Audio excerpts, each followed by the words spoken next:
I guess the prevailing attitude was go along to get along. No one wanted to take on this group. They feared repercussions, they feared reprisals, and so people would design some, cockamamie way of satisfying them. This is a course outline form that every teacher has to develop if one's going to propose a new class. Include a description of how course topics are treated to develop a knowledge and understanding of race, class, and gender issues. That's all classes. That's not sociology. It's not political science. This is physics, mathematics. I had a friend here who was teaching ornamental horticulture, and she had to explain how she was going to develop a knowledge of race, class, and gender issues in her class on succulent gardens. So this to me seemed an affront to any notion of academic freedom. I was cast, of course, as the predictable racist, sexist, homophobic, etc. If you can get students persuaded of a couple of basic ideas about the nature of reality, you can go a long way toward succeeding in a social engineering project in which you're engaged. Welcome to the great marketplace of ideas, the American University. Here, freedom of expression, honest discussion, and academic inquiry reign supreme, and the future leaders of our world meet as equals in a forum of open debate. At least that was the idea. Problem is, the great marketplace of ideas has been reduced to just that, an idea. In reality, academia today is not a marketplace at all. It's a monopoly. But it wasn't always like this. In the late 1960s, students fought successfully for their right to dissent from the dominant thinking of the day. Fueled by anger over Vietnam, protests erupted on campuses nationwide. And even though the protests were sometimes ugly and violent, it was hard to argue with the protesters' desire for free speech on campus. The notion that students and professors should be free to share their ideas without fear of punishment is the very embodiment of what the university should be. This belief led to what was then known as the campus free speech movement. I know all about it because my parents were among those protesters, and growing up, they made sure I had the same freedom of thought that they fought for. But when I got to college, I realized that not everyone who grew up in the 60s still live by those same ideals today. Somewhere along the way, the campus free speech movement got killed by university regulations. And policies that are supposed to be ensuring tolerance and diversity are instead being used to silence people with alternative views. Race, class, and gender issues are being used as ammunition in an all-out political war. And what's at stake is nothing less than the once great marketplace of ideas, the American University.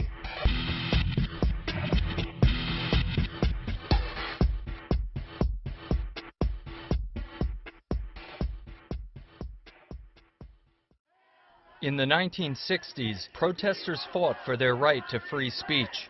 But today, protesters are fighting to shut down other people's speech. This happens frequently whenever someone disagrees with the dominant campus thinking on matters of racial politics. Just ask Ward Connerly. For years, Ward Connerly has opposed the racial preference system of affirmative action. As a member of the Board of Regents, he was instrumental in getting racial preferences banned within the University of California. More recently, he brought the fight to Michigan, but apparently, not everyone there thought he had a right to speak.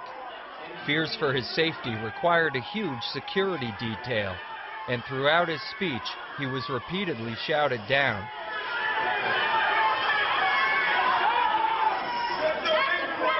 How come you're so two-faced? It troubles me to see a black man stand in front of me and speak out against affirmative action.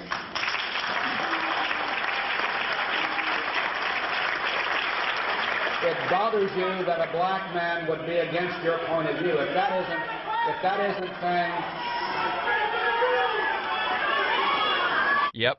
50 years after the start of the civil rights movement, and some people on campus still believe that blacks don't have the right to think as individuals. If you question the traditional ways of doing things, then almost immediately you're characterized as an enemy of your group.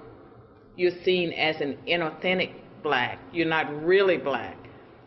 You know, you're an Oreo or Aunt Jane or Uncle Tom. People in academia would expect me to support affirmative action. Back in 1998, when racial preferences were banned at the University of California, and I was at Berkeley, I lost count of how many conversations I had with people where they quite simply assumed that I was against the ban. A lot of white people will say, well, how dare you criticize affirmative action? It was just assumed, especially because I'm black. People would come to my office door shaking their heads about the ban. It would never have occurred to anybody that I might have a different view. I've applied for grants, and I've been told that the reason I didn't get those grants was that I oppose affirmative action. There's a presumption about black students. There's a presumption that black students are homogeneous. A black student who comes to a classroom could be from Harlem, could be from Dominican Republic, could be from Brazil, could be from Africa, or it could be from an affluent elite family or a very poor one. We don't really know. Black people are poor, and that therefore you can't expect them to make top grades and scores. Well, that's extremely unreflective. All black people have not been poor for many decades now. They never were, but the idea that black and poor are essentially the same thing is far out of date. Lydia Broder is a former Michigan State student who comes from a mixed family. My youngest brother is adopted from Guatemala. I always wanted to save the whole third world. I want to adopt everybody. We stayed in the hotel. They brought Ben to us, kind of snuck him in, literally snuck him in. This mother had apparently had 13 babies and 6 died. She had this little child she wasn't able to feed. You never saw a more beautiful baby in your life. I brought him home. We put him in the sink for a bath. He splashed all the water out of the sink, and that's been his personality ever since. I declare I'm the king of the house. Do you remember almost burning down the motorhome? Yeah. Yeah. Did I ever ground you for that? No. You're grounded. Ain't that surprising?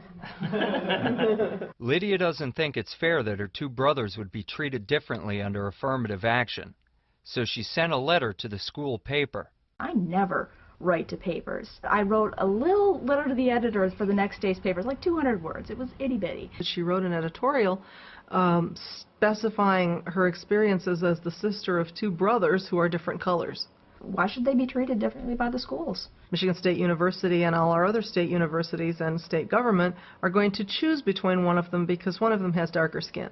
And yet they are raised in the same home, with the same parents, in the same town, with the same advantages and disadvantages. You'd be hard-pressed to say that my youngest son, Benjamin, has some history of discrimination in the United States we have to make up for. They're going to say that somehow he has been disadvantaged and needs an artificial leg up. If anything, that's going to give my adopted brother some kind of false idea that he's oppressed somehow. No matter what he achieves, there's always going to be a taint on it.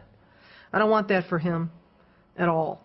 I want him to get ahead on his own brains, of which he has plenty. I'll give you $10 for that light. $10 for this light? Uh-huh. You're going to have to do a little better than that, my friend. No matter how you divide people, economic lines, racial lines, it isn't right to treat people differently. Judging people based on their skin color is racism, no matter which way you look at it. But believe it or not, expressing that opinion on a college campus can be considered hate speech. That's what happened at a number of schools where students held so-called affirmative action bake sales. These sales offer identical pastries at different prices depending on the race of the buyer. The purpose is to illustrate affirmative action and mock it at the same time. But you don't treat everybody like they're prejudiced. That discrimination is wrong. We should judge people based on individual characteristics. But you guys are the ones that are the homophobic ones that... Homophobic? I didn't say anything about homosexuality. Many schools use affirmative action in the admissions process. Applicants are sorted into categories and judged as members of this or that group. Yet some of the same schools that use racial criteria in admissions will not allow students to illustrate it by using racial criteria when selling cupcakes. Administrators stopped similar bake sales at SMU, William & Mary, the University of Washington, UC Irvine, and at Northwestern, where the students involved were threatened with arrest. Why the students having an affirmative action bake sale, part of the reason is that in most classes you cannot have a genuine dialogue because students are afraid, and so they find other modes of expression. I was in this class, it was a group of 200. The professor started talking about something that sounded very familiar, and I realized he was talking about my letter. Well, this professor's holding up her article and saying this person is an idiot. This writer has other motivations and is a racist and stupid and all the other things, without actually refuting any of the argument that she put forth. So I'm slumping down in my seat. It wasn't right in any way for me to have to pay for his political podium. The letter had nothing to do with the class material. Zip. He went up there and he went on a rant. This is not why we hire professors. I don't think they should be treated differently. I think they should be treated equally. That's pretty unprejudiced. Well, you see, Lydia, views like yours can cause problems for school administrators. After students at Columbia held an affirmative action bake sale, some students took offense and marched on the administration with a list of demands. The so-called bake sale that happened, with its intent to drive minority students off of campus, already marginalized in a racist capitalist America. My sexist, my racist, and my homophobic country. Yes, I am angry today! And I'm hostile! But come and talk to me about it and deal with this anger that you made in me! Stop it. Stop it. Just stop it. The anti-affirmative action bake sale was 3 weeks ago. I need my university to be a vehicle for change and understanding. We were out here protesting for 2 days before he made a statement. And this statement was incredibly weak. We are going to be giving them a list of demands and suggestions as to what we think that office can be doing. We want structural change. That's what we want. We want things to really change on campus. What do they want to change? Other people's right to free speech? Other people's right to disagree? If they want to render you helpless and make people not take you seriously, they label you. Oh, prejudiced. Oh, homophobic.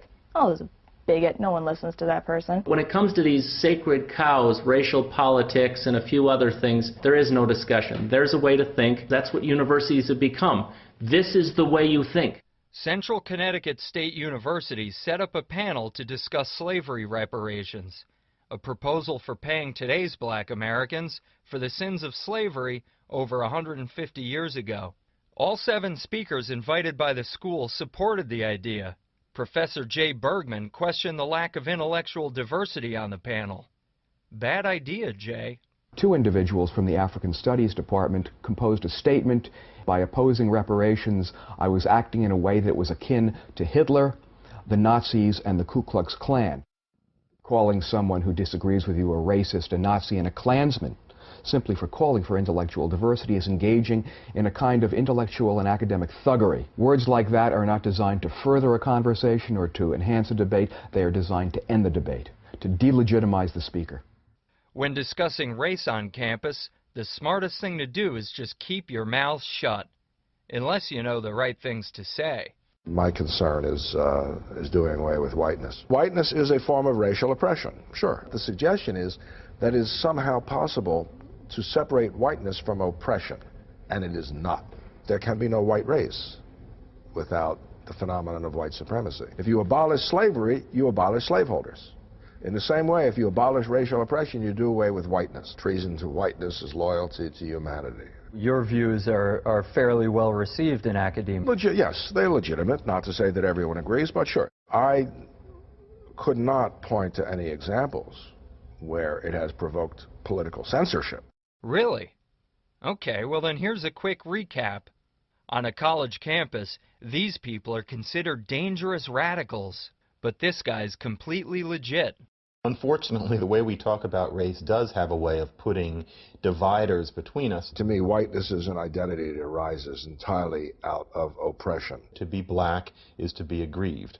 These are people who nurture a sense of white people as the enemy. Whiteness is not a culture, it's not a religion, it's not a language, it's simply an oppressive social category. The essence of black authenticity is to be aggrieved. That's the idea that we're stuck with. Blackness is an identity that can be plausibly argued to arise out of a resistance to oppression. Once you assert that you're not particularly aggrieved, then people start wondering whether you're black at all. Black studies is a study of a people that has formed itself in resistance to its oppression. Most African American studies departments elegantly teach you how to be a victim. They teach you how you're a victim in ways that you didn't think about. And the task is to bring this minority together in such a way that it makes it impossible for the legacy of whiteness to continue to reproduce itself. You nurture the feeling among the black students that it is a racist campus. You pay people basically to tell them that in the classroom and in administrative offices. Obviously something's wrong, but you get to satisfy your sense of being a noble person by pretending that the black students are victims. That's something that now is not only a personality trait, but it's institutionalized on the university campus. A lot of our students, I think, are unconsciously racist. It's not conscious, so they don't really see it in themselves. And of course, again, that's something that nobody wants to admit, that they're unconsciously a racist. So to protect students from all these unconscious racist zombies roaming around campus, many schools have turned to an old idea, segregation. William and Mary sponsored a racially segregated orientation program. So did Tufts and Brown. At many schools, students can live all their years in racially and ethnically segregated housing. Even graduation day itself is segregated on a number of campuses. From the time students first set foot on campus to the minute they leave, schools are preaching racial separatism, and all in the name of diversity. For all the lip service that's paid to, inclusion and, racial harmony, the exact opposite is what you see on a college campus. I've never been to a more segregated environment than I have here. I could see a segregationist coming on our campus and completely loving what they're seeing. All the non-white students are stuffed over in the multicultural center. The women are all in the women's center, and the gays are in the gay center. Well, we're headed towards greater polarization, and I believe that a lot of that has to do with the fact that we've taken identity politics too far. People are so exquisitely sensitive and so exquisitely vigilant that they end up condescending to black people when actually the idea was to treat black people as equals. Things have changed now, and if we're talking about those things happening because of history, then we're getting further and further from that history. I have a dream. Martin Luther King's dream was to open doors for people, not to have the door closed on certain people in favor of other people. And yet, in the name of diversity, universities are judging people based on their color. They do this invoking the name of Martin Luther King, but is that what he really wanted? Was that part of the dream he had? The controversy surrounding race on campus extends far beyond affirmative action. Just ask Steve Hinkle. Steve found himself in trouble for posting flyers announcing an upcoming event. The local college Republicans were hosting a speech by conservative author Mason Weaver. We brought Mason Weaver just because we wanted somebody that was going to be dynamic. We didn't want, somebody stiff up there to give a boring lecture about tax policy or something. Just the title of his book was provocative enough. It's okay to leave the plantation. It's about economic freedom, the new Underground Railroad. And the new Underground Railroad being capitalism, free markets. It had a catchy title, it was provocative, and that's what we need to get people at our events. We advertise on campus with flyers. Took the title of his book and put it in quotes with the picture under it. Said, "Come here, Mason Weaver." We plastered the flyers all over campus, like we do for every speaker.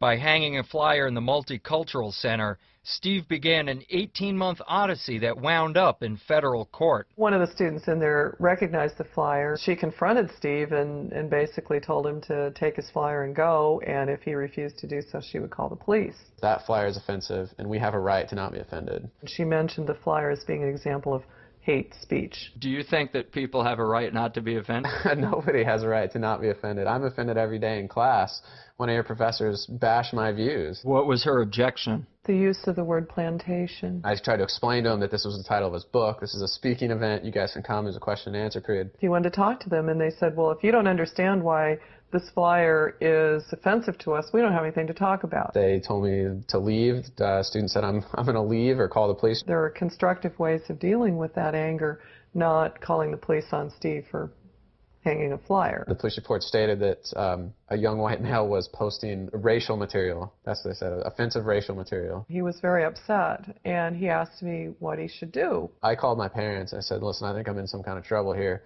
I don't know what's going on, but I want you guys to be here. It was myself, both of my parents, the Director of Judicial Affairs, Ardith Tregenza, and the Vice President of Student Affairs, Cornell Morton. He referred to me as an identifiable a young white male member of the Cal Poly College Republicans. And he says, although it's not exclusively white or male, there's some implication. You know, a white male, blonde-haired and blue-eyed, that I was a flashpoint for these students' anger. That was the exact word. Just me being white, blonde-haired, and blue-eyed, that I was somehow prone to offend people that didn't look like me. We're all students of the same age. We all go to the same school. You know, there's more the same about us than was different. So I've never thought, okay, this person doesn't look like me, they're automatically going to hate me, or they're going to not like me, or I'm going to somehow just offend them by being in their presence. At one point, he suggested to my parents, he looked at my dad and suggested that I was maybe raised in a manner to not treat other people respectfully. They wanted me to see a university psychologist to discuss emotional barriers. I have some emotional disorder because I'm conservative. Something's got to be wrong with me. You need to write letters of apology to these students and make an appointment with a psychologist. They handed me a sheet which listed everything from verbal reprimand all the way to permanent expulsion from the CSU system, and they says, your punishment could get worse, and they slid this to me, and that was all they said. And I told them, I said, I'm not going to write these letters, and I'm not going to make that appointment. I found out about what happened to Steve Hinkle right before I came to the campus. And I called Steve up, and he verified that he came in, tried to put the flyer up. I said, what flyer? My flyer, the flyer that has the title of my book on it? Yeah, I said, how can that offend anybody? And who cares if you offend it? Why is that against the law now to offend someone? It's clear the university wants to charge him with something, and they struggle for a while trying to figure out what. I entered at like 6:45, maybe I was there for 2-3 minutes tops, and left. And they said that they were so, I guess, just distraught, they couldn't have their meeting at 7. They called the police. And when the police showed up, they complained that the police showing up was a disruption. In the hearing, I sat right there while they said that when the police came, that further disrupted their meeting. Nobody could come in and say he was rude.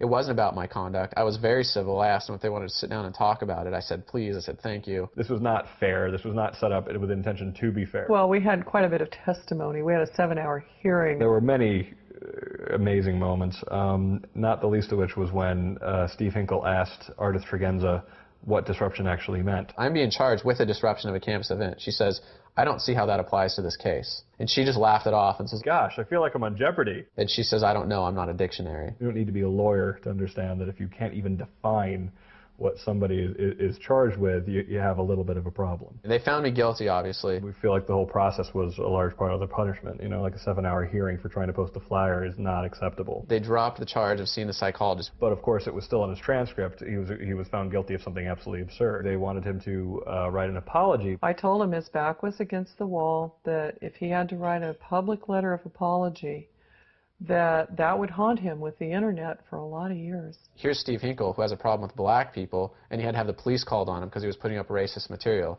I didn't want that on my record. I'm not going to start out my career as a young adult having that skeleton in my closet. He was prepared to let Cal Poly, kick him out. Cal Poly was savaged in the press. It was on Fox News, it was on CNN. After a lot of media attention, the university sent me a letter, and they said that they're not going to pursue the charges anymore because their objectives had been met. So here I'd been harassed for 2 months, and they're telling me their objectives had been met. I'm like, wait a minute. I didn't comply with any of your punishment, but yet your objectives have been met? What are your objectives? Was it to harass college Republicans or young conservatives? What's going on? But they didn't say they were dropping the case. So I still had this guilty charge on my record. We told them almost a year before, like, you don't stand a chance in this case. This is not a close call. They didn't listen to us for almost a year. They listened to the judge and said, okay, we're going to settle. They lost on every single possible grounds. My record had to be expunged. My legal fees had to be paid. $40,000 out of the taxpayer's pocket. They could not have ever believed they had a case. They were just trying one thing after another, hoping that before they go to court, he would quit. This is a perfect example of how hypocritical it is to want diversity, but not diversity of ideas. Were they opposed to Steve's being a white conservative, or were they opposed to Mason Weaver being a black conservative? All of the above. It wasn't a problem with the flyer. It wouldn't matter what it was. They used the plantation because, to them, it's their plantation. He was going to the front door, bringing in a black speaker on campus, a conservative speaker, and that was against Master's rules. They were attacking Steve Hinkle. If the administrators at Cal Poly wanted to kick Steve out of school simply for hanging a flyer, I wonder what they would do to me for asking questions about it.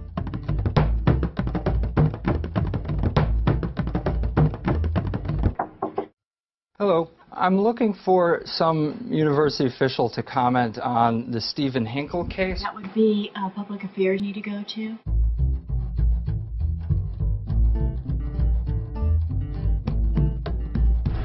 Here's the statement. Could you read it for us? Oh, I gotta give it to you. You can't read the statement? No, but that's the Can I? statement that we're giving everybody. There's no apology here for Mr. Hinkle. That's the statement, and you're welcome to film anywhere on campus. So, good luck. Thanks a lot. Thank you. Take care. Bye-bye. Cal Poly never did apologize to Steve Hinkle, and they still refuse to admit they did anything wrong. Maybe Cal Poly's president would have the courage to explain the school's actions. Hi, how are you? Good. I was wondering if we might be able to speak with the university president. Hi. Would you please put that down? Put it down now. Come on.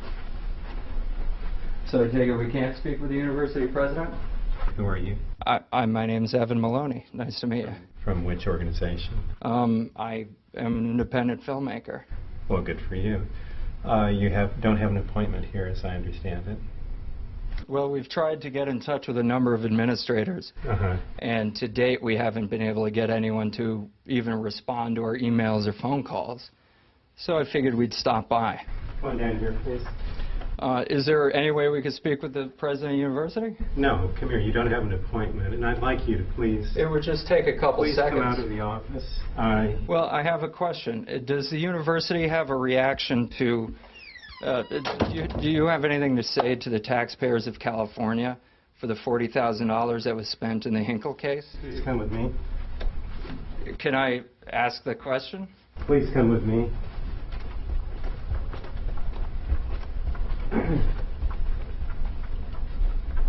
You don't have an appointment. I don't know exactly what organization. Well, I've been you trying to get represent. in touch with the university for a while. I'd be delighted to consider a request for an appointment, but the president is not available to speak with you now.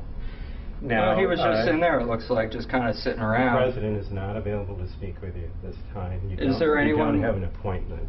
Well, I contacted the university a number of times. I contacted administrators. Without an appointment... Well, how can I get an appointment if no one will return my request? You're welcome to call me at my phone number, at our office phone number here, at a later point in time. Instead of calling you, can I just talk with you now? No, I'm busy. I don't have time to deal with your request at this time. Michelle, would you please call the public safety office? You do not have an appointment to see... But I couldn't get an appointment. You don't have an appointment to see the president? No one would respond to my requests. Well, I understand your frustration, and I'd be happy to put you in touch with an appropriate university official. Certainly welcome to go and speak to our Director of Public Affairs, Leah Colt. I'll be glad to respond to your questions. Okay, so I have your word that they'll speak with me today? Absolutely. All right, thank you very much. I appreciate it. I'm sorry this has not been a civil visit, and I appreciate it. I think it's been civil. And you're welcome to go. Why do you think it hasn't been civil? Because you came up here and demanded an audience with the president of the university. I was wondering if we might be able to speak with the university president? If no one will return my emails, if no one will respond to my phone calls, what other recourse do I have than to show up? I've directed you to the public affairs office. Well, you say this isn't civil. I think this is remarkably civil. I'm not... Well, then I'll shake your hand. If you believe it's civil, then let's part company on civil terms. And you're welcome to go to the public affairs office. Thank you very much. I appreciate it. All right. That guy was pretty funny. Of course, I forgot he told his assistant to call the police, and they soon surprised our cameraman from behind. You need to leave or you're going to go to jail, okay? All right. So you need to grab your stuff, let's go. Get in your cars, you need to roll. I can't comment on anything. I'm non-biased in this case, brother, but we got to do what we got to do. Here's what's going to happen. You guys need to go off campus and stay off campus, because if you come back, you know, you're going to subject yourself to being arrested. Okay, gentlemen. Thank you very much, sir. It was good meeting you guys, but I hope I don't see you again. Likewise. Nothing personal. Right. Take care.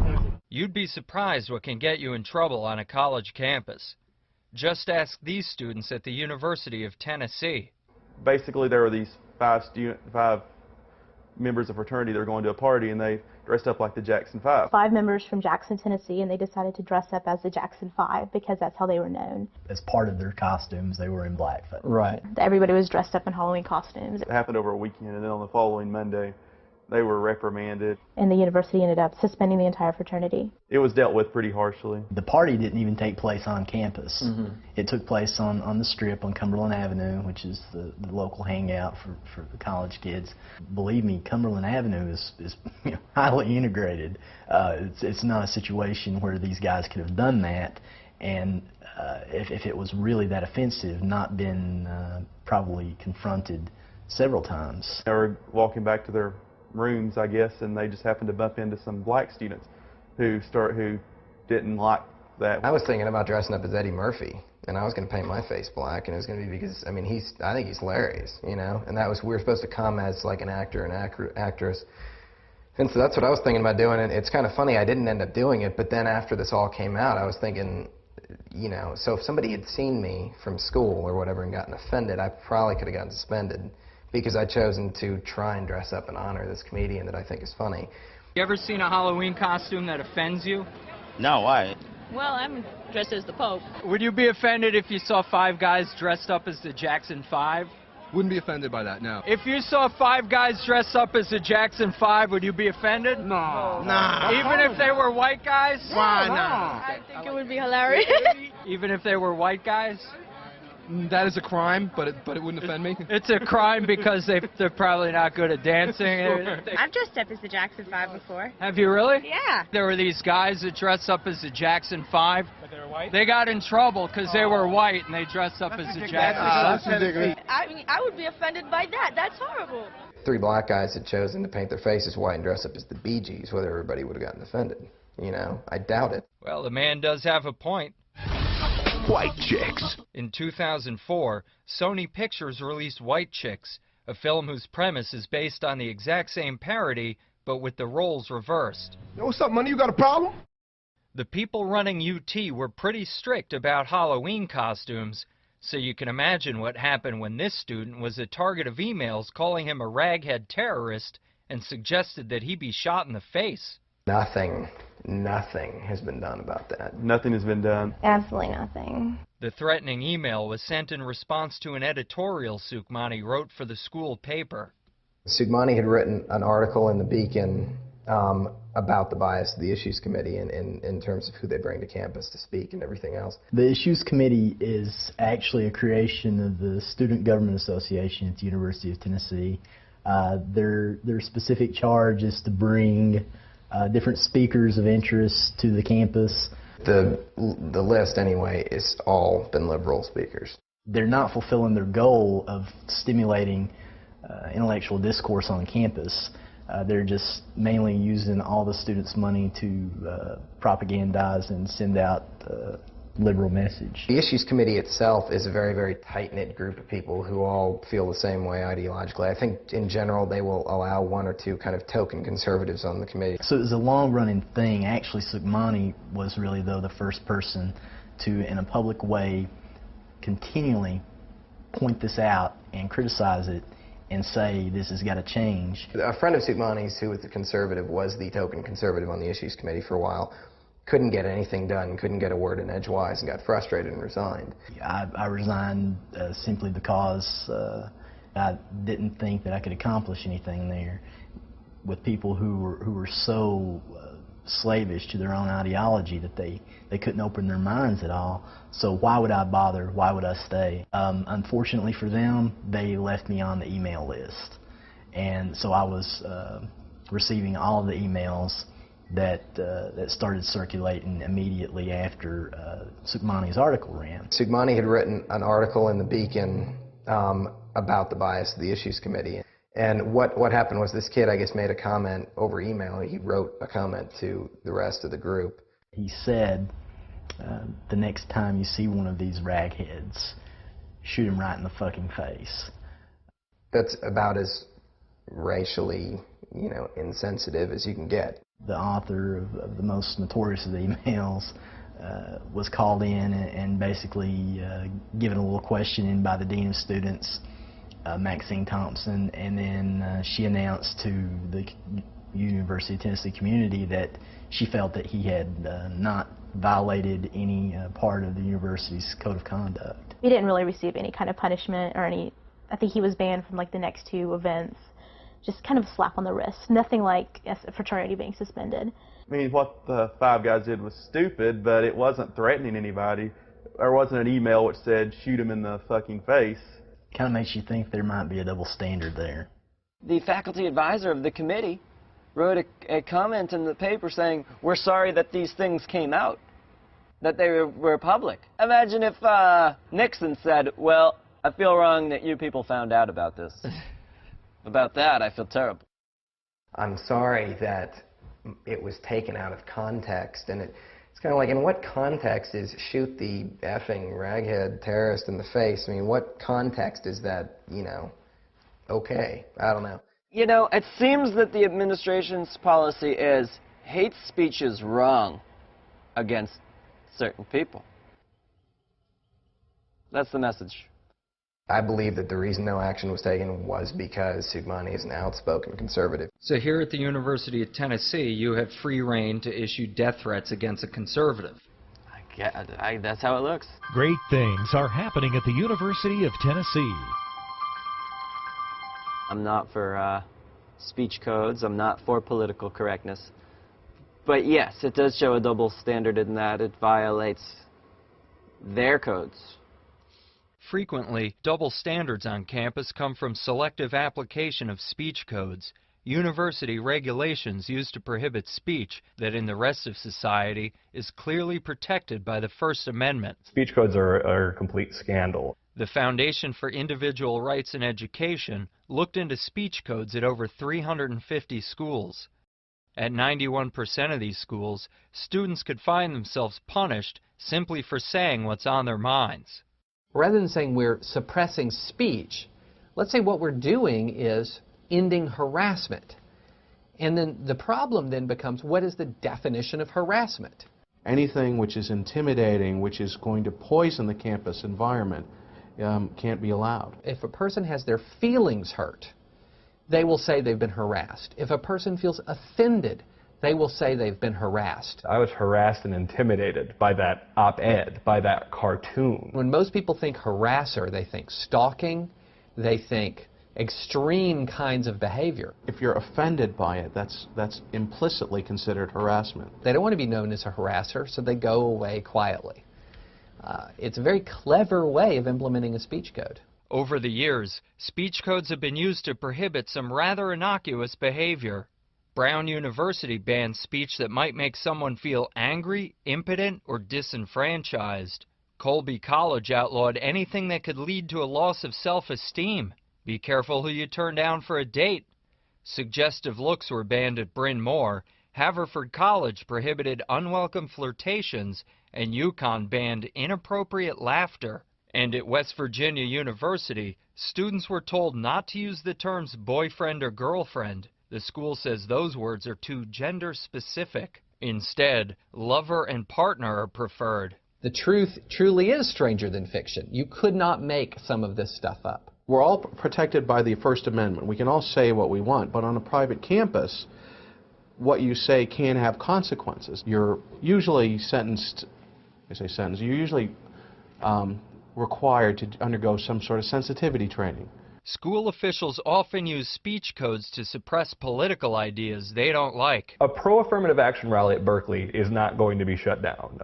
I haven't seen a case yet where a Free Tibet rally has been shut down. At Indian River Community College, a Christian student fellowship wanted to show Passion of the Christ at an outreach meeting, invite people to come see the Passion of the Christ. The administration refused to allow that movie to be shown. Their justification was that the Passion of the Christ was R-rated, and younger students who weren't old enough to see R-rated, who could not legally see an R-rated movie, would wander in, be exposed to it, and what a crisis that would be. At the same time, however, in fact, the very same semester that they denied the Christian Student Fellowship the ability to see the Passion of the Christ, they allowed a play to proceed in their theater called Fucking for Jesus. The script of the play featured a woman masturbating to pictures of Jesus Christ. 80 to 85% of our cases have involved conservative students. Very simply, it's a reflection of the proportion of the complaints that we receive in our office. Now, that's not to say that liberals don't also have their free speech rights suppressed on occasion. They definitely do, and when they do, fire helps. I'm politically liberal. That like a lot of the people who work with fire are your average sort of mainstream Democrat doesn't necessarily believe this is really happening. And I didn't really understand it was really happening until I ended up being the guy who gets the fire cases. The editors of alternative school papers understand it all too well because they're on the front lines. About 6 times a year, a dozen or so students at Yale spend hundreds of hours putting together a single issue of the Yale Free Press. Over the years, the Yale Free Press has been a target of systematic theft. Entire press runs have been repeatedly stolen from distribution points around campus, and to this day, the Yale administration has taken absolutely no action. Why would they be a target? And why won't Yale do anything to help? We are conservative/libertarian monthly political publication. We've published on some pretty controversial subjects, such as the unionization of the grad students. And of course, all the open-minded people at Yale treated their views with courtesy and respect. There were piles of 300, so that doesn't disappear overnight.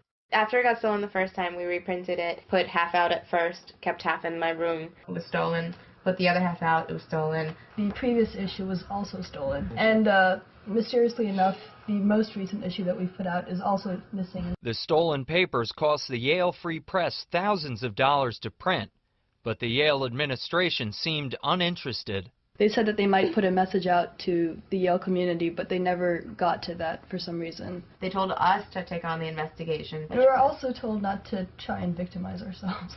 I've heard of thefts occurring on lots of other campuses of conservative papers. The kind of problems that we've had pale in comparison to what happens on a regular basis at some other student papers like the Cal Patriot. California Patriot is considered the conservative publication of UC Berkeley. It's affiliated with the Berkeley College Republicans. The most popular way of distributing publications on campus is to leave them in certain designated publication areas, and every other publication does this.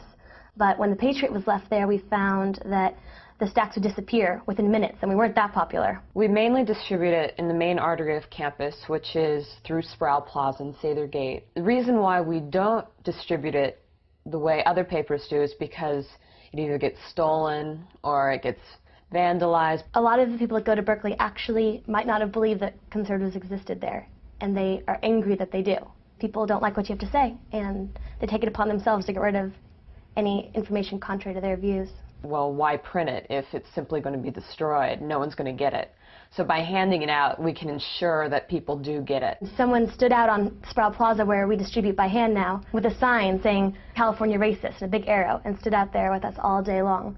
So that was fun. We get fascists and Nazis a lot, and Hitler Youth. Last week, a guy came up to us with a bullhorn and told us the only good Republican is a dead Republican. Andrea Irvin, our club president, they actually rammed her and tried to push her down. The very first time Vanessa handed out the Patriot, she found out just how tolerant her fellow Berkeley students could be. The woman approached me. She was clearly not too happy, but it was my first time passing it out, so I was excited. I come up to her, smile, and offer her a Cal Patriot. She blows her stack at that point and just hawks a loogie at me. There were 2 other times people attempted to spit on me that day, too. It was a bit shocking for me. I didn't expect spitting. And political discrimination on campus isn't limited to just students. You remember Professor Freeberg. Now meet her husband, Roger. In many ways, the Freebergs seem like your typical American family. She teaches, he has a small local business, and they're the proud parents of 3 beautiful daughters. But they also have a horrible secret. I'd been a member of the county's Republican Central Committee. It became noticed when I was involved in the recall that my last name and Laura's last name was the same. I had a few people come into my office, kind of close the door behind them and say, well, please tell us this is a mixed marriage. A lot of people were worried that maybe Laura was a closet Republican? One colleague just really lost his temper and said, well, we never would have hired you if we'd known you're a Republican. In a little study we did, no one in the administration at Cal Poly is a Republican. No one in Laura's department is a Republican. I'm unaware of anyone in the School of Liberal Arts who's a Republican, except for Laura. I was just very cautiously neutral since I wished to remain employed. A lot of bad things happened. My house was attempted to be broken into, a swastika burnt on our lawn, and some really nasty threats to my children. I was removed as department head of the psychology department, and things became very overtly hostile. Now, what do you do when the person is doing their job by all objective measures beautifully? What if they get the highest student evaluations in the department?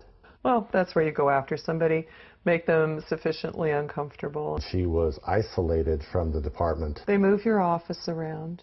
Must have been a moving man in a prior life, because I moved her office 4 or 5 times. They mess with your schedule. The purpose of this harassment is to break you, to destroy you, to get you to quit. Oh, it just went on and on and on and on and on. This happened every day. I wasn't being cooperative in quitting is the problem. She had constant meetings with her deans, constant meetings with other people to talk about her problem. We've had faculty arrested for child abuse and all kinds of terrible things, but I walk into a meeting and everyone has Freeburg files this thick. I made it very clear in writing. I said, I do not believe this is based on my performance.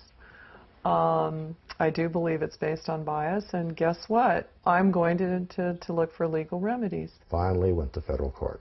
People during my case would rush up to me, look either way. Is anyone seeing me, talk to you? By the way, I really support what you're doing, but for God's sake, don't tell anyone I said so or I'm dead. My students, in fact, after all of this blew up, were not at all surprised. They said, we knew you were a Republican, and I was, why? What am I doing? I'm talking about neurons. How can you tell I'm a Republican? The answer I got back was because of what you don't say. That they're so used to coming into every classroom, and before class starts, there's this introduction about current events, about today's newspaper, where the professor would be taking an opportunity to express political views. And of course, I never did that. Now, this case has been settled to her favor, and she's not going to be talking about it. But let's just say that they were not nice people, and they were sending a message to anyone else that Republicans aren't welcome here. Why did Professor Freeburg's colleagues treat her so poorly? Well, maybe they can't help it. Maybe it's just a natural result of spending so many years in a monoculture. There's no other way to describe what campuses have become. In a survey of faculty in the humanities and social sciences, Dan Klein found that for every 7 professors who were registered Democrats, there was only 1 Republican. And in certain departments, the ratio was a staggering 30-to-1.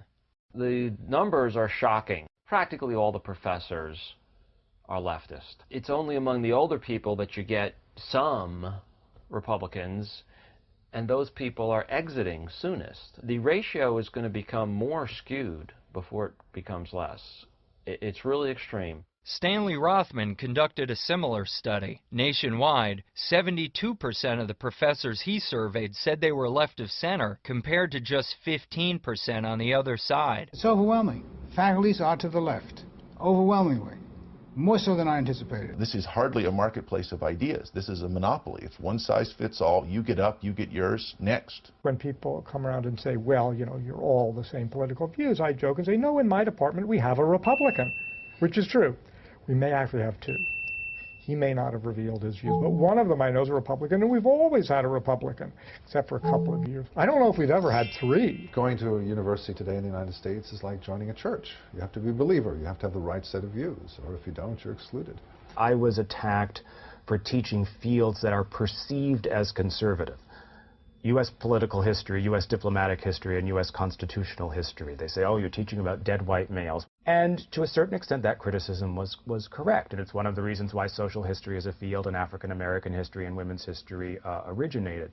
But what we've seen in the last decade or decade and a half, as these newer social historians have become powerful within departments, is that they have turned around and said simply anyone in the department teaching about politics or diplomacy is old-fashioned and we ought not to have this, this approach. Teaching about the history of the American government is somehow inappropriate because these are the exploiters. This encourages racist or sexist sentiments, and therefore it is a positive good to the college to purge these sorts of topics from the curriculum. He's a Democrat. He's a liberal Democrat, and he comes from a family of liberal Democrats. Yet, he was characterized by people in the faculty as a fascist. In certain departments, history, poli-sci, sociology, so on and so forth, Brooklyn College is engaged in a political war. There's plenty of conservatives who quickly learn, you know what, I'm not going to take philosophy, I'm not going to take all these social sciences. In math, if you get the answer wrong, it's wrong. It's not 4, it's 5. In sociology, you get the answer wrong, and you're a bad person. If you're open-minded, you have to be this. If you're a good-hearted person, you have to be this. If you don't think that way, well, you're closed-minded. You are not a good person. That you can't be liked, period. You are evil. They really believe that this is the only view any reasonable person could possibly hold. When students are just being bombarded with those ideas everywhere, it starts to sink in. You pick this sort of thing up. I did. When I was an undergraduate, I learned that certain ways of looking at things were the goodly ways, just passively, from the way things were discussed, from the way Republicans on campus tended to be treated. When you're in a dominant position and you have very little contact with the opposition, you always tend to think that all decent people think like you, and the opposition must be stupid. You ended up thinking of Republicans as fools. That was just assumed. Other perspectives are not valuable, and so there's no need to teach those other perspectives because clearly they're wrong. For people who take this point of view, their views are objective. They're social science and they're correct. All the alternatives are the ones that are ideology. And so it's the conservatives who are the ones who are ideological. They, the liberals, are objectively correct. This is a problem. I think a problem even at the very best universities. It doesn't mean that the people who do this are necessarily bad. They're just blinded by their own limitations, as we all are. Having a sort of one-party state in the classroom, that leads to certain kinds of intellectual laziness. People can be gestural, and they can make gestures. Everyone in the room knows we're on the side of the angels, so the gestures don't get criticized. But you step outside of that room, and certain gestural leftisms will be criticized, and you really need to know how to deal with them. I've often heard my liberal colleagues, after an election that the Democrats have lost, say, I don't understand. I don't know a single person that voted Republican. They should get out more. We must preserve difference. We must preserve heterogeneity. You know, when the academic left says this, almost all the time we usually mean heterogeneity we like. The big buzzword on college campuses is diversity, diversity, diversity. We talk about diversity of skin color. We talk about having different ethnicities come to campus. We have affirmative action programs, that type of thing. The university is totally ignoring diversity of thought. Many schools have offices dedicated to enforcing diversity. At Stanford, the Diversity Office pledges to create an environment that welcomes and appreciates differences. But among the humanities and social science departments studied by Dan Klein, Stanford has a lopsided ratio of 144 to 10. I guess the Diversity Office isn't doing such a great job. Hi. Could you tell me where the Diversity Office is? Are you looking for Rosa? She's not here. Oh, do you know when she might be back? No idea. Okay. I don't know where she is. She's not out today, is she? No, she was here. I saw her. Sorry. That's all right. That's okay. Thanks a lot. Take care. It was almost noon, so maybe the office was closed for lunch. I tried again a little bit later.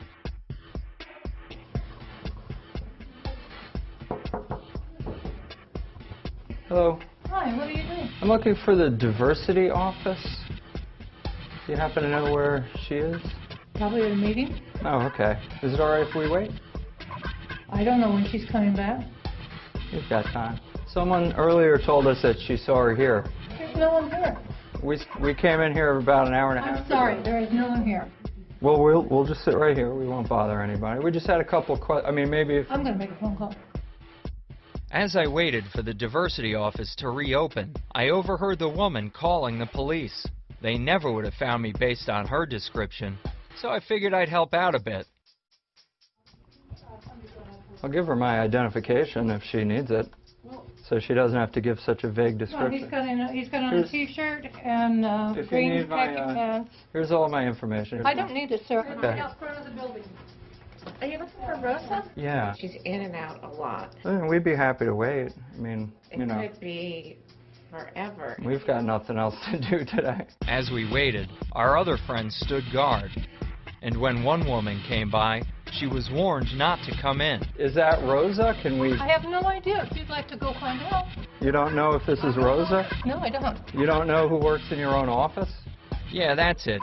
In this tiny little office that holds maybe 10 people, this woman, who says she's the office manager, has absolutely no idea what her coworker looks like. Was I ever going to get a chance to ask this elusive Rosa about the diversity office? I guess not. Hi, how are you? Evan Maloney, nice to meet you. Nice to meet you. How are you? I'm gonna have to ask you guys to, I guess the building won't look like you to step outside for a second.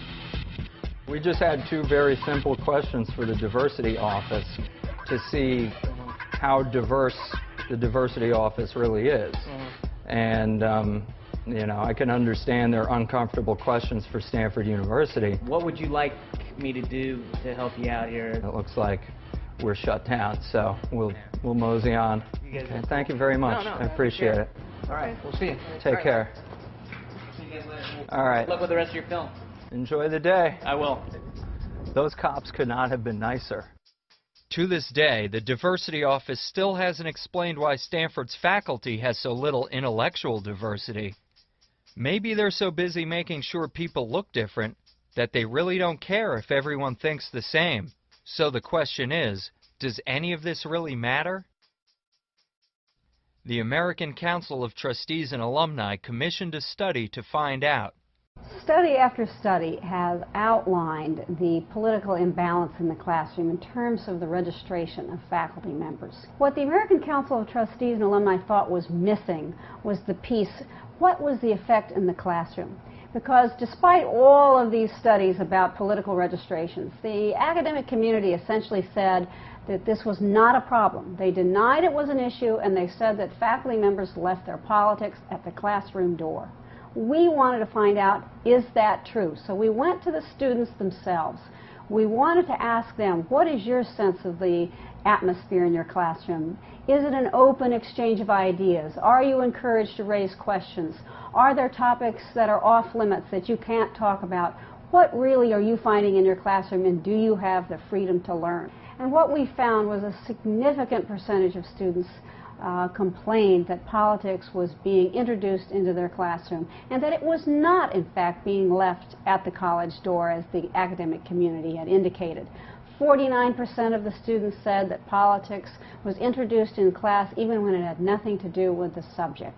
French literature, you'll have the professor opining on the war in Iraq. If you want to take a class on ecology, it's going to be ecology and politics. In English classes, it's not political science, it's not humanities, it's English. I've been learning in geography class that gender is socially constructed. I really don't know why issues such as global warming and globalization and militarism are brought up in a class of German literature. I took organic chemistry last semester. I never knew that carbon chains had anything to do with politics, but they do. She talked about a discussion of Iraq in her class, by the way, in Romance languages, had nothing to do with Iraq, and that the students were uncomfortably silent.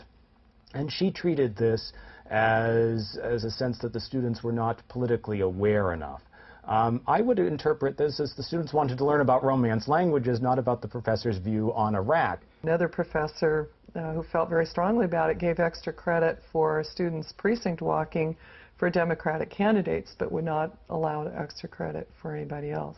Yeah, there are some classrooms, including sometimes mine, in which conservatives might not feel entirely comfortable. In some cases, it may involve not knowing if the professor is grading you fairly, and that's the real issue. Nearly a third of the students say that they felt that their grade would be in danger if they did not agree with the perspective of the professor. That is a substantial number. They're afraid to give their viewpoint in class because they know it won't be tolerated, and they're afraid because their grade is in jeopardy. He said something about, oh, don't worry, I don't have any biases against anyone except Republicans. When I got my final paper back, he wrote something about how it seemed that my libertarian perspective on every issue seemed to distance me from the class. If you want to participate in mainstream discussion, the kind of discussion that I want in my classrooms, you're going to have to shift from that and start moving towards where the rest of us are. We have to do our evaluation. One of the questions was, what did you learn in this class? And she said, well, I'm going to write that I learned how to conform my beliefs to fit my TA so I can get a decent grade. We just put down what he says and we turn our papers, and that's all we have to do. I can write about this topic that's more liberal, and it'll be a lot easier. I'm a lot less likely to be challenged. You were kind of just going to have to regurgitate what he had said and what he believed in order to get the good grade. Education becomes a spectator sport. I often give them a statement in quotation marks and ask them to agree or disagree. I've noticed that most of them, whatever I put in quotes, most of them will agree with. This is right, and there's something wrong here. What most faculty want is for students to validate their pathetic life experiences. If we were secure, we would have different jobs. But we're faculty, and so we want people to agree with us, to nod, to write stuff down as if it were important. And that's what passes as education. And classrooms aren't the only places you'll find university employees pushing politics. Schools often pay people to operate administrative offices that are blatantly political in nature. Take, for instance, the Office of Lesbian, Gay, Bisexual, and Transgender Awareness at Bucknell University. This office held events and sent campus-wide emails telling students to support gay marriage. Now, whether or not you support gay marriage is beside the point. The question is, should paid university employees be actively encouraging students to adopt their politics? Bucknell also pays the staff of the Women's Resource Center, which now sponsors bus trips to political rallies like this one in Washington, D.C. But when female students approach the Women's Center to arrange a trip to a rally with a different political perspective, they were turned down. Many schools have similar offices, and their self-proclaimed purpose is to support equality between the sexes. Let's see how they're doing.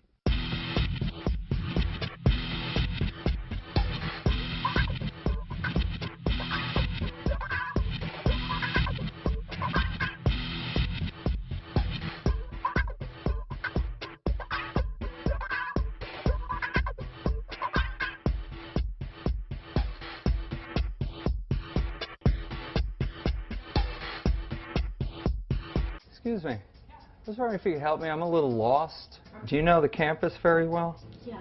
We're not from around here, actually, and we're not even sure if we're in the right building. Do you know the area pretty well? I'm from New York City. I don't know this campus at all.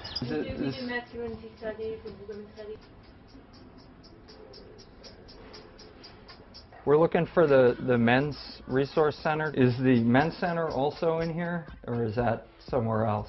We just saw a sign for the Women's Center from the road, so we figured maybe it's like the women's room and the men's room. You know, like the bathrooms are right next door to each other. I'm looking for the Men's Studies Department. Men's studies? The Men's Center? It's not here? No. Do you know where it is? Yeah, we can't find it. Is it nearby?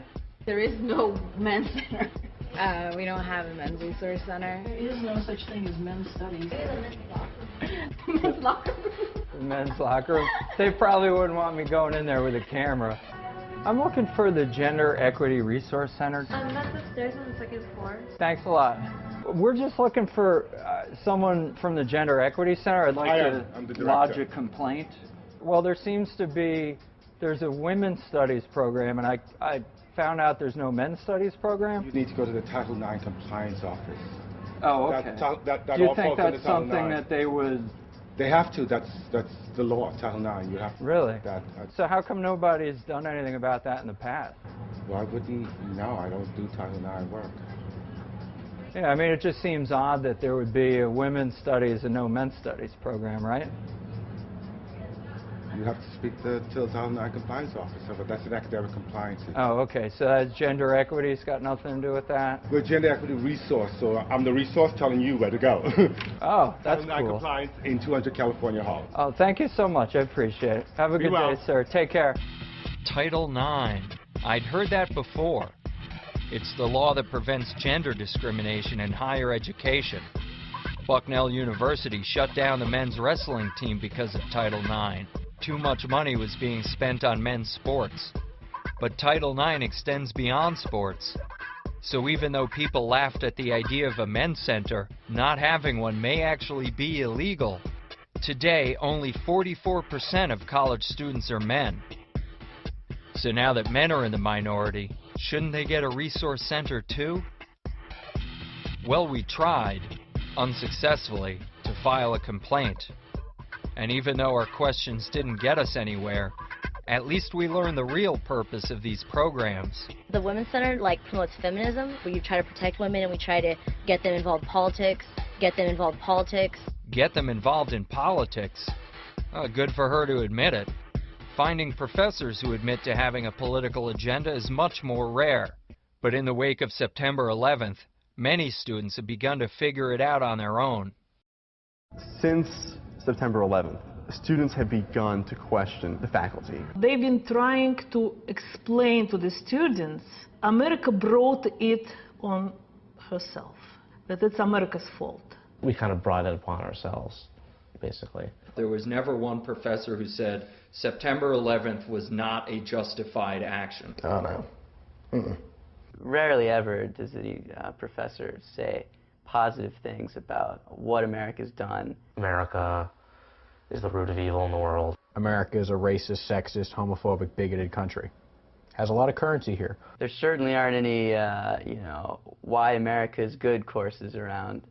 There's a lot of why America is bad. Anytime, anywhere the United States uses force, it is inappropriate. This is a theme that seems to come up a lot in classes that have nothing to do with whether or not the United States uses force. The intent now seems to be to train students that everything the United States and Israel does in the Middle East is wrong. There is a pervasive anti-Americanism which holds America responsible for all or most of the ills in the world. You're going to get a lot more support and a lot less flack if you argue that U.S. military or foreign policy actions are wrong. Capitalism is bad. Western civilization is marked primarily by evil and depredation. Have you ever heard of a professor saying anything positive about the United States? I'm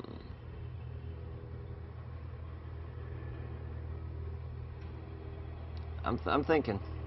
Well, this student had something positive to say about the United States, but his professor did not approve. I'm a Kuwaiti citizen. I came here 6 months ago. In August 2nd, 1990, Iraq invaded Kuwait. It overtook the entire country within a day.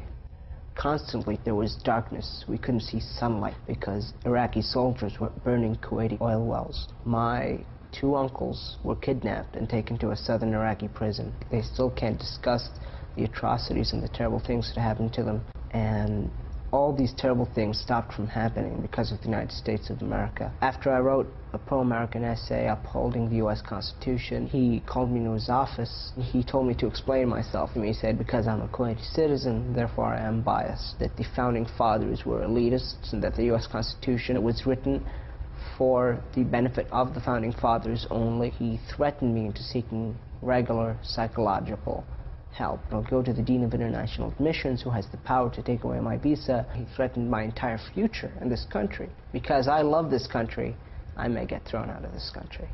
2 days later, Foothill College approved the first of 2 anonymous flyers that attacked Ahmad personally. There is a flyer distributed all over Foothill College comparing me to Adolf Hitler and a suicide bomber. There's a stamp on it. The Foothill College Student Activities Office, Foothill College, approved that message. Well, that just doesn't seem right. If Steve Hinkle was almost arrested for posting his flyer, how could this one get an official stamp of approval?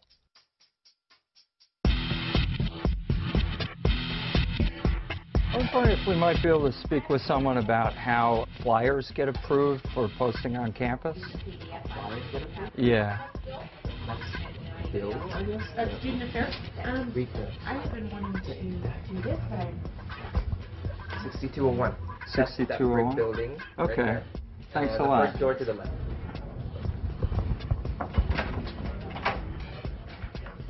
Hello. I'm looking for someone named Bill.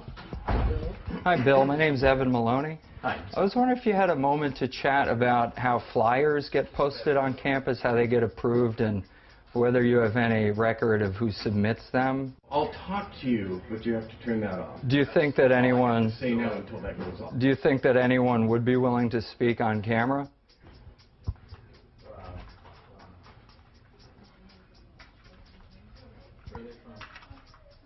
Even when we weren't filming, Bill was no help at all.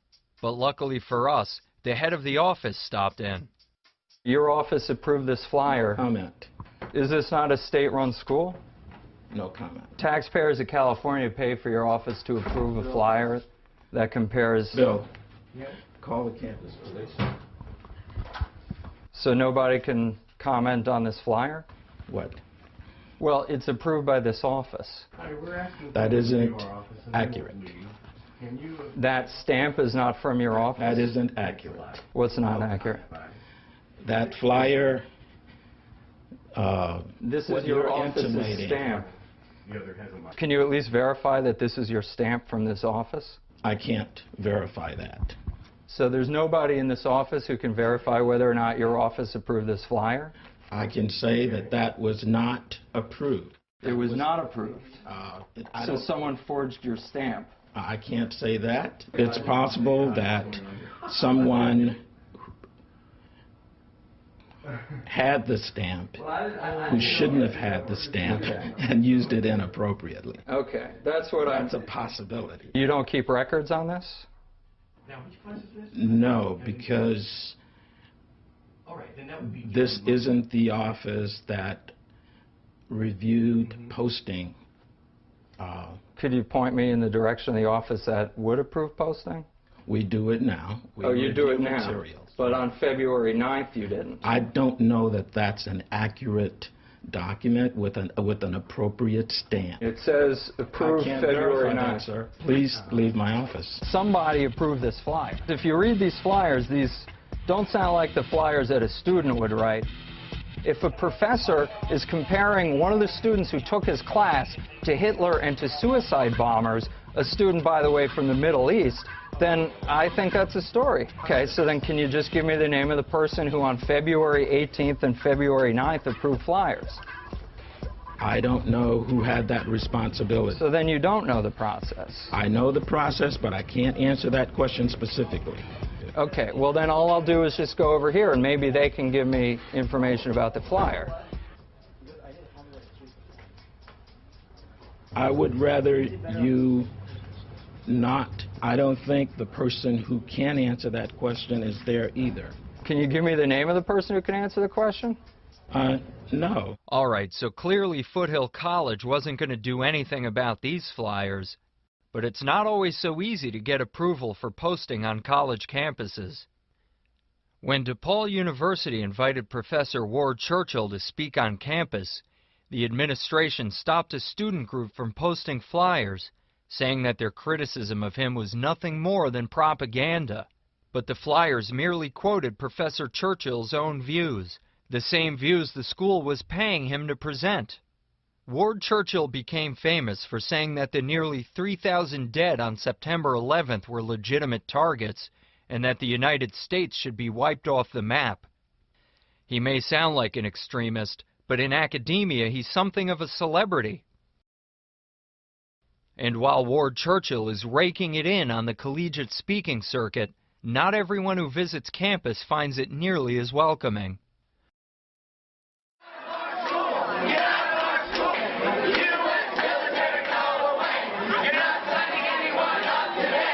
All over the country, a small minority of students is having a huge impact. Around the country, a number of campuses have been doing really, really fantastic anti-recruiter activism. We're part of a national trend of students, of community members who are saying,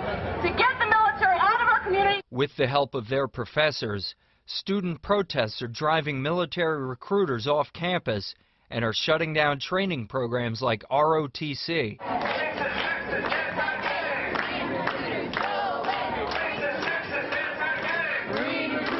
Although the stated reason for these protests is opposition to Don't Ask, Don't Tell, the policy that prevents gays from serving openly in the military, I got the feeling there was more to it than that. I'm against the military in general. It's a racist institution, it's a classic institution against the people that attack in other countries, against the people that attack in this country. We just need to focus more on demilitarization and less on the idea of queer discrimination. How many people here marched against the war before it started?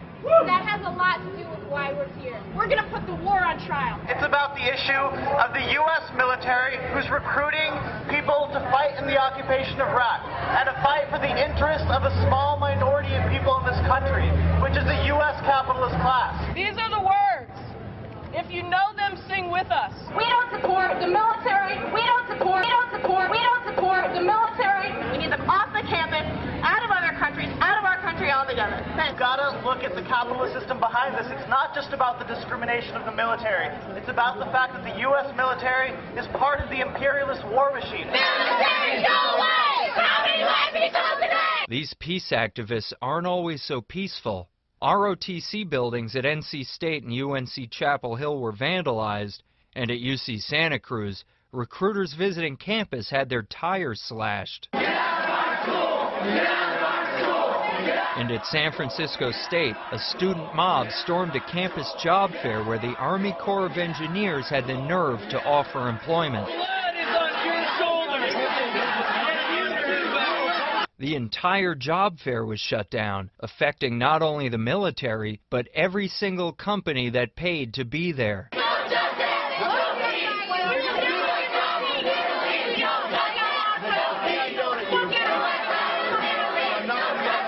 As the mob occupied the university building, the administration did not intervene.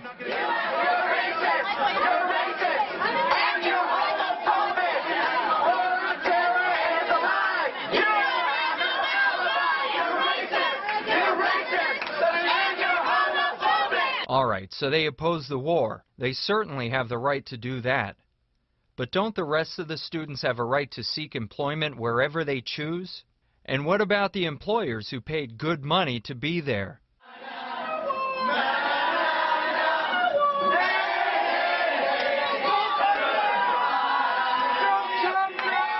A recent Supreme Court decision allows the federal government to withhold funding from schools that ban the military. But barely a month after that decision, a mob at UC Santa Cruz succeeded in driving military recruiters from campus. And while American soldiers aren't terribly welcome on campus, the people at war with them are. After the U.S. invasion of Afghanistan that followed September 11th, the official spokesman for the Taliban regime, Rahmatullah Hashemi, managed to avoid prison and instead was invited to study here in the U.S. at Yale. According to the Wall Street Journal, Hashemi had a fourth-grade education. That's not typically Yale material. And Yale's not the only school cozying up to terrorists. Columbia recently hosted a video conference featuring Libyan dictator Muammar Gaddafi. His regime was responsible for the bombing of Pan Am Flight 103 over Lockerbie, Scotland. But for some reason, Columbia thought Gaddafi would be a good person to give a lecture on democracy. What's with this fetish for Middle Eastern terrorists? In the 1970s, in the field of Middle Eastern studies, a great deal of money came in from Arab governments. Some of it came in through the Arab governments directly, also Aramco, which is the oil company and which is now in Saudi hands. The Saudi defense minister has a program named after him at Berkeley. And the notion of academic freedom doesn't exist in Saudi Arabia. Harvard has a program in contemporary Arab studies, and these are all funded from money out of the Arabian Peninsula. Georgetown Center for Contemporary Arab Studies took money indiscriminately from just about every Arab government. On the day Baghdad fell, they had an outreach program. Every single speaker was an anti-war activist. There's sympathy on the part of the leftists towards the Islamists. They both have an opposition to the United States and what it stands for. Every radical is a potential moderate.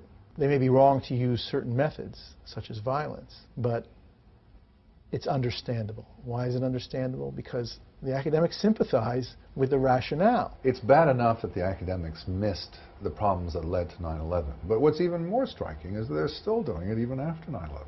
I think the attitude is the United States just can't do any good. It can do nothing right. What the taxpayer is getting for his tens of millions of dollars is a far-left analysis, full of gender, class, and race, full of anti-American vitriol, full of vitriol for the allies of the United States, and sympathy for the enemies of the United States. The United States is the problem. Whatever the issue is, the United States is the reason why things aren't going right. With that kind of attitude about the U.S., it's no surprise that in the wake of 9/11, the American flag wasn't terribly welcome on campus either. One of the bus drivers, feeling patriotic, feeling the impact of what had happened that week, he decided to put an American flag up in his bus. He was told by one of the administrators that that is not acceptable because it could create an intimidating atmosphere for students not from the United States. Flying the flag of a country within that country is offensive. Sadly, Lehigh was not alone. Right after September 11th, a number of other schools took down flags or even banned their display outright. Dorm residents at Central Michigan University were told to remove American flags from their doors. And in the cafeteria at Arizona State, an American flag was taken down over worries that it could offend foreign students. But the most extreme example involves a friend of Todd Beamer's. Beamer died on September 11th, leading the passenger revolt that spared our nation's capital from another attack. So you can understand Beamer's friend having a little pride mixed in with all that grief. The friend, who worked in the sociology department at Holy Cross, hung an American flag at her desk in his honor. The story made national news when the department chairman told the woman to take the flag down. I guess it's just not politically correct to pay tribute to someone like Todd Beamer on a college campus.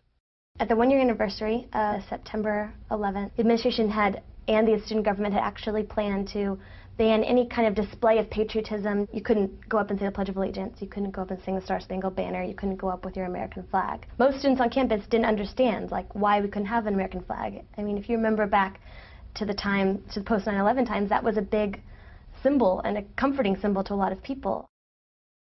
I don't get it. When I was growing up, my parents were liberals, but they had no irrational fear of the American flag. They'd never support punishing people for their ideas, and they were obviously tolerant because they ended up raising someone like me. You bring up a kid to think for himself, you can't really complain if he does. So what was going on in universities? Had these people lived in a bubble for so long that they'd forgotten what the word liberal really means? In the 1960s, student protesters complained about the police, who they called pigs. But now, many of these same people were calling the pigs on me. We're working on a documentary film for a company called On the Fence Films. On the Fence Films? So are you a student? No. Are you guys students? You got permits? Who are you? My name's Evan Maloney, class of '94. We're doing a documentary on political correctness. On the fence? Yeah. You were denied permission. We never asked for permission, so I don't see how we could be denied. Well, now you're denied, so now you can leave. And despite hundreds of phone calls and emails, there was not one administrator at any school who agreed to an interview. So we kept showing up in person. Not that that helped. Hi. Would you please put that down? Put it down now. I wish I could have made a film about academia that didn't talk so much about Democrats or Republicans. But the fact is, academics are obsessed with politics. And in an environment where speech codes can get you kicked out of school or fired from your job, the political leanings of the people who interpret those codes is very much relevant. The 1960s saw the birth of what was called the campus free speech movement. I guess it didn't succeed. Either that, or they really only wanted freedom for their own speech. And that's a shame. Historically, universities have done great work for our society. And for every academic who acts like a political bully, there might be a half-dozen decent ones who don't speak up. Well, it's time they did. And if they won't, then the rest of us will have to. Because this just isn't working. It's time for a new movement on campus, a movement to support intellectual diversity and genuine tolerance. So join the fight, because this is a war worth winning. And until then, remember these words: no justice, no peace.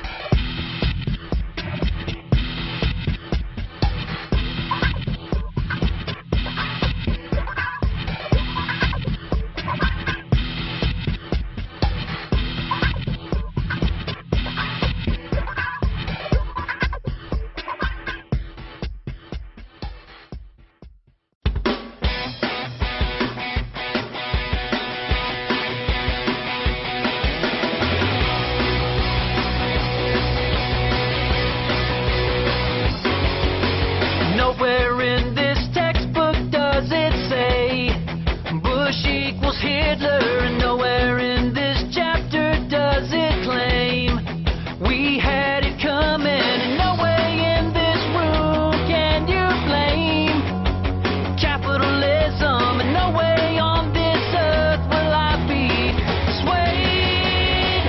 Shut up and teach, don't give a speech, keep your political beliefs all to yourself until the bell. Your job, as far as I can tell, doesn't include indoctrination. So could you please shut up and teach?